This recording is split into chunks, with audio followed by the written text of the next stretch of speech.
Hey guys, myself Pinky Utwani and you are watching my YouTube channel Law Ocean. So here I'm back with my new video in which I'm gonna discuss about Minimum Wages Act 1948. So before things get started, please subscribe to my YouTube channel and hit the bell icon for never missing a video from Law Ocean.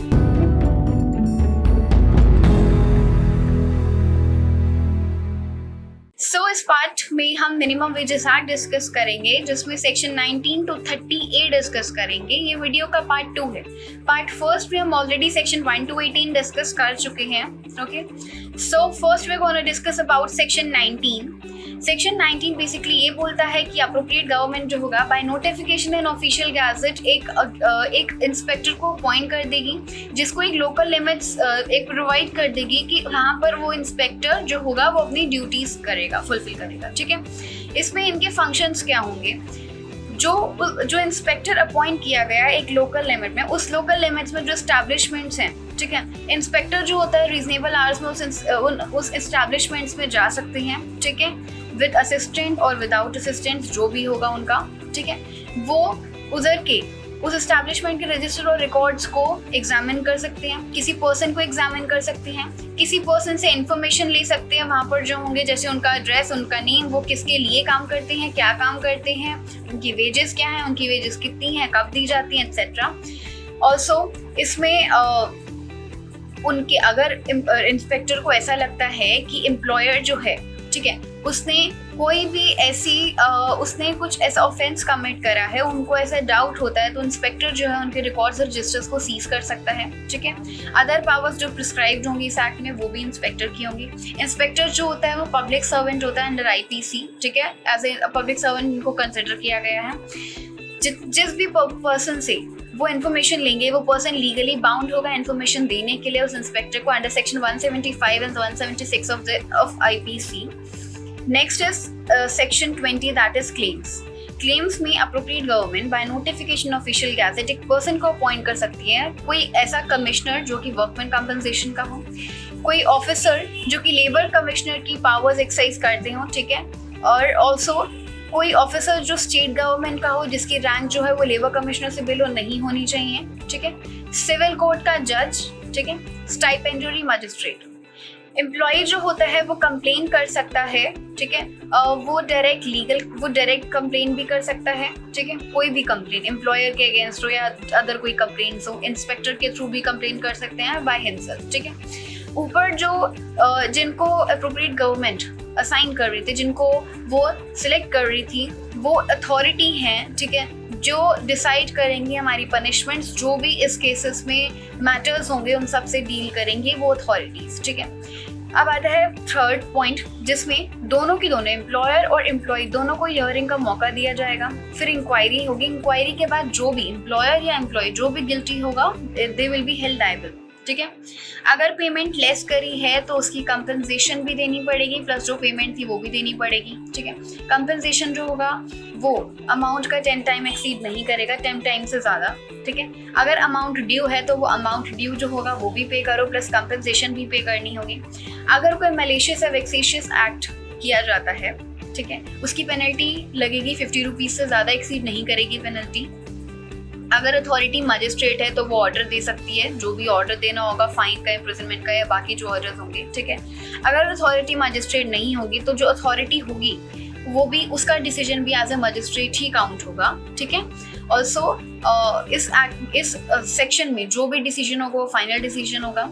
जो authority होगी उसकी power as civil court में, civil court की जो powers होती है same वैसी ही power होंगी. जैसे सिविल कोर्ट की पावर्स अंडर CPC मेंशन करी है वैसी ही पावर्स इस अथॉरिटी की भी होंगी. Next is section 21 that is single application in respect of number of employees. बहुत सारे एम्प्लॉइज ने एप्लीकेशन फाइल करी है. एप्लीकेशन का नेचर सेम है. ठीक है, सबने एक ही तरीके की एप्लीकेशन फाइल करी है, मतलब सबकी प्रॉब्लम्स जो हैं वो एक ही हैं. ठीक है, तो सारी की सारी एप्लीकेशंस को कंबाइन करके एक सिंगल जजमेंट दे दिया जाएगा जो कि उन सब एप्लीकेशंस पे लागू होगा. फॉर एग्जाम्पल, अगर एम्प्लॉयर के अगेंस्ट बहुत सारे एम्प्लॉइज ने कंप्लेन फाइल करी है कि हमारी जो मिनिमम वेजेस हैं, ठीक है, वो उतनी वेजेस हमें नहीं दे रहे हैं, तो सपोज 10 या 20 कंप्लेंट फाइल हुई हैं, 10-20 एप्लीकेशंस को कंबाइन करके एक सिंगल जजमेंट दे दिया जाएगा. ठीक है, एक सिंगल ऑर्डर आएगा उस एम्प्लॉयर के अगेंस्ट कि इतनी वेजेस आपको देनी है और ये फाइन है, और अदर केस अगर कोई होगा तो, ठीक है। नेक्स्ट है section 22 that is penalty for certain offences. अगर पेमेंट लेस करी है, सेक्शन 13 के किसी प्रोविजन को कॉन्ट्रावेन करा है तो उसकी पनिशमेंट होगी जिसमें इम्प्रिजनमेंट होगी जो एक्सटेंड हो सकती है 6 मंथ्स तक, और फाइन जो होगा वो 500 रुपीज तक एक्सटेंड हो सकता है। नेक्स्ट है section 22A that is general provision for punishment of other offences. अगर इस एक्ट के किसी भी प्रोविजन को कॉन्ट्रावेन करा है तो पनिशमेंट होगी फाइन जो कि एक्सटेंड हो सकती है 1000 रुपीज तक। नेक्स्ट है section 22B that is cognizance of offence. अगर अंडर सेक्शन 20 पनिश कर दिया गया है तो 22 सब क्लॉज ए में पनिश नहीं करा जाएगा। गवर्नमेंट के अगेंस्ट फाइल नहीं कर सकते आप कोई कंप्लेंट। सेक्शन 22A और 22B में अगर कंप्लेंट कर दी गई है 22 सब क्लॉज B, ओके, तो इसमें वो दोबारा आप कंप्लेंट नहीं कर सकते। Next is section 22C। अगर कंपनीज ने कोई भी ऑफेंस कमिट करा है, कंपनी के director, manager, secretary, other officers जो है कंपनी के, उन्होंने कोई अगर ऑफेंस कमिट करा है under this act then they will be held liable for the same, ठीक है। Next is section 22D that is payment of undisbursed amounts due to employees, ठीक है। अगर एम्प्लॉय की डेथ हो जाती है तो एम्प्लॉयर अगर कोई अमाउंट ड्यू होगा तो वो जो अमाउंट ड्यू है वो उसके रिलेटिव्स को, इसके फैमिली मेंबर्स को, या फिर जो उसके वेयरहाउस जो उसके बाकी नोन लोग हैं उनमें से किसी को दे सकता है, ठीक है। इसमें पहले तो फैमिली मेंबर्स देखे जाएंगे। अगर फैमिली मेंबर्स नहीं पता तो उनके जो भी रिलेटिव्स होंगे उनको पेमेंट कर दी जाएगी जो ड्यू होगी। और अगर ऐसा होता है कि जो ड्यू पेमेंट हमें नहीं पता कि किसको दें, कोई हायर या फिर कोई रिलेटिव्स नहीं मिल रहा है एम्प्लॉयर को, तो वो जो प्रिस्क्राइब्ड अथॉरिटी को वो अमाउंट डिपॉजिट कर दिया जाएगा, ड्यू अमाउंट, ठीक है। नेक्स्ट है section 22E that is protection against attachment of assets of employer with government. Employer ने गवर्नमेंट के साथ कोई कॉन्ट्रैक्ट करा, अब कॉन्ट्रैक्ट करते हैं तो इधर यहाँ पे एम्प्लॉयर ने कोई एक अटैचमेंट गवर्नमेंट को अपना दिया है एज अ सिक्योरिटी कि ये इस कॉन्ट्रैक्ट की सिक्योरिटी है, ठीक है। फर्दर कोर्ट जो होगी वो कोई ऐसा ऑर्डर, वो ऐसा नहीं बोल सकती कि कोई डिक्री या ऑर्डर में वो जो सरकार के पास एम्प्लॉयर की जो सिक्योरिटी है, जो अमाउंट डिपॉजिट है या फिर जो भी चीज़ उसने एज अ सिक्योरिटी डिपॉजिट करी है उसको किसी ऑर्डर या डिक्री में अटैच किया जाए, ठीक है। वो जो पैसा उसने सरकार को दिया एज अ सिक्योरिटी उस कॉन्ट्रैक्ट की वो हमेशा सिक्योर रहेगी, ठीक है।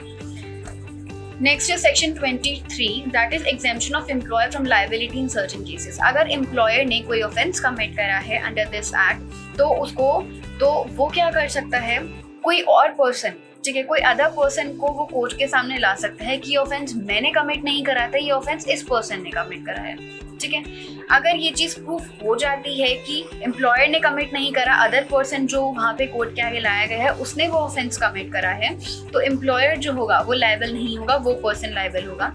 यहाँ पे ओथ दिलवाई जाती है एम्प्लॉयर को। ऑल्सो यहाँ पे क्रॉस एग्जामिनेशन होता है। पूरे प्रोसीजर के बाद ये चीज़ फाइनल की जाती है कि ठीक है एम्प्लॉयर लायबल नहीं था, वो जो अदर पर्सन जो कि खुद आकर भी बोल रहा है कि हाँ ये चीज़ मैंने कमिट करी है, और ये चीज़ प्रूफ भी हो जाती है कि हाँ उसी पर्सन ने ये चीज़ ये जो ऑफेंस है वो कमिट करा है, तो वो person he will be held liable, ठीक है। नेक्स्ट है section 24 that is bar of suits. अगर अंडर सेक्शन 20 कंप्लेंट फाइल कर दी गई है, केस फाइल कर दिया गया है, तो 24 में आप फाइल दोबारा नहीं कर सकते। अगर डिसीजन सेक्शन 20 में आ चुका है, ठीक है, तो दोबारा इसमें वो फाइनल डिसीजन होगा, आप दोबारा उसको केस फाइल नहीं कर सकते सेम प्रॉब्लम के लिए किसी भी सेक्शन में, ठीक है। नेक्स्ट इज अगर प्लेंटिफ के फेवर में डिसीजन आया है, ठीक है, पहले आ चुका है प्लेंटिफ के फेवर में डिसीजन, तो जो प्लेंटिफ होगा वो किसी भी कोर्ट में या फिर दोबारा उस सेम प्रॉब्लम के लिए अपील नहीं कर सकता, वो डिसीजन जो होगा वो फाइनल होगा।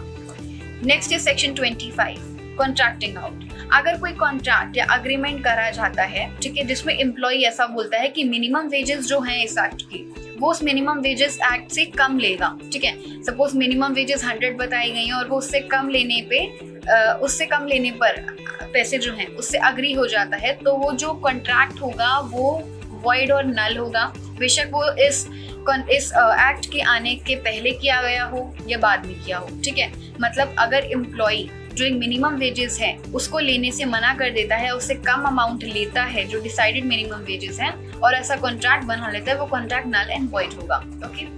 Next is section 26 that is exemption and exceptions. अगर गवर्नमेंट को लगता है कि ये एक्ट डिसेबल पर्सन पर अप्लाई नहीं होना चाहिए तो वो नहीं करेंगी, वो ऑर्डर कर देंगे, ठीक है।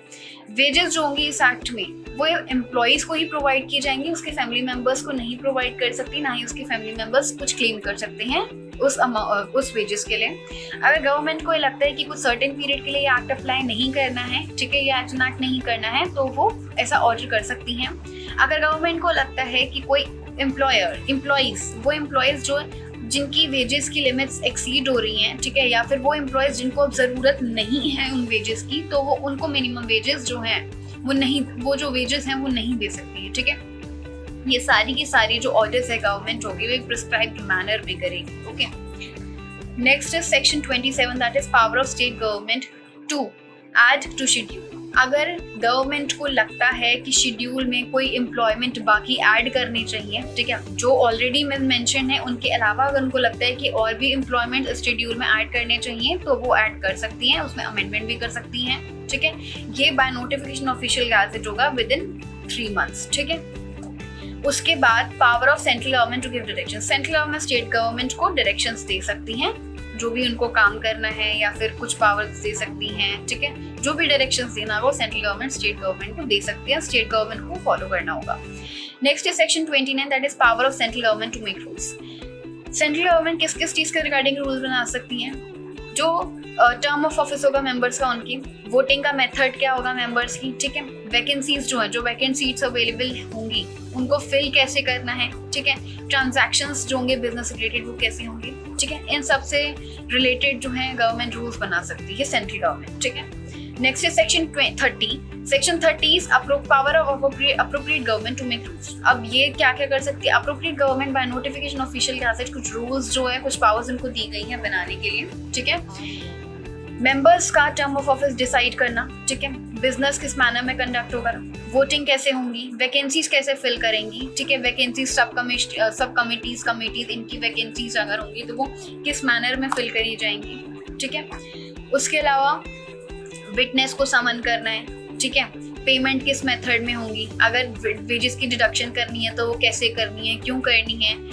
अगर जो डे ऑफ रेस्ट डिसाइड करना, ठीक है। डे ऑफ रेस्ट के बाद अगर कोई पर्सन डे ऑफ रेस्ट वाले दिन काम कर रहा है तो उसको कितनी पेमेंट करनी है, ठीक है। नॉर्मल वर्किंग डे के आवर्स फिक्स करना, ठीक है। कमिटीज और सब कमिटीज जो हो गए उनसे डॉक्यूमेंट्स कैसे लगाने हैं, उनसे कौन कौन से डॉक्यूमेंट्स उन्हें अपने रिकॉर्ड्स और रजिस्टर्स में लगाने हैं, एम्प्लॉयर को बोलना है, वो सब चीज़ें, ठीक है। वेजेस इन काइंड में किस तरीके से देनी है, किस तरीके से नहीं देनी है, एसेंशियल कमोडिटीज़ पे कंसेशन देनी है नहीं देनी है, ठीक है। रजिस्टर रिकॉर्ड्स को किस मैनर में उनको मेंटेन करना है, वो रूल भी इशू कर सकती हैं, रूल की वेज बुक या वेज स्लिप भी बनानी होगी एम्प्लॉयर को, ठीक है। जो कोर्ट फीस होगी प्रोसीडिंग्स अंडर सेक्शन 20, अगर कोई प्रोसीडिंग चल रही है तो उनकी कोर्ट फीस क्या होगी, ठीक है। और वो कोर्ट फीस जो होगी या फिर जो फीस जो होगी वो किस मैनर में देनी है, ठीक है। ये सब चीज़ें जो होती हैं वो अप्रोप्रिएट गवर्नमेंट की होती है, उनके पास पावर्स होती है ये सब चीज़ें डिसाइड करने की। Next is last that is section 30A, rules made by central government to lay down before parliament. Central government अगर कोई रूल बनाती है, ठीक है, तो वो जो रूल होगा वो both house of parliament that is Lok Sabha Rajya Sabha दोनों के सामने वो जो रूल होगा उसकी कॉपी उनको देनी होगी, ठीक है। जो जब दोनों के दोनों हाउस सेशन में होंगे तब, ठीक है, वो विद इन 30 डेज का होता है, इसमें देनी होगी सेंट्रल गवर्नमेंट को। दोनों हाउस जो होंगे पार्लियामेंट के उनके आगे रखना होगा, ठीक है, कि ये वाले रूल्स बनाने हैं। दोनों हाउस उस चीज़ पे अग्री हो जाते हैं या फिर वो ऐसा इशू करते हैं कि इनमें कुछ चेंजेस करने चाहिए, ठीक है। तो ये सब चीज़ें करने के बाद फाइनली जो डिसाइड होता है उसके बाद ही, दोनों हाउस का असेंट लेने के बाद ही, ठीक है, एक मेजॉरिटी तक, उसके बाद ही वो जो रूल होगा, ठीक है, वो एग्जिस्टेंस में आएगा। So the act is completed, ठीक है। पार्ट 1 और पार्ट 2 में दोनों सेक्शन 1 to 30 डिस्कस कर दिए गए हैं and I hope that you understand all these sections and thank you so much.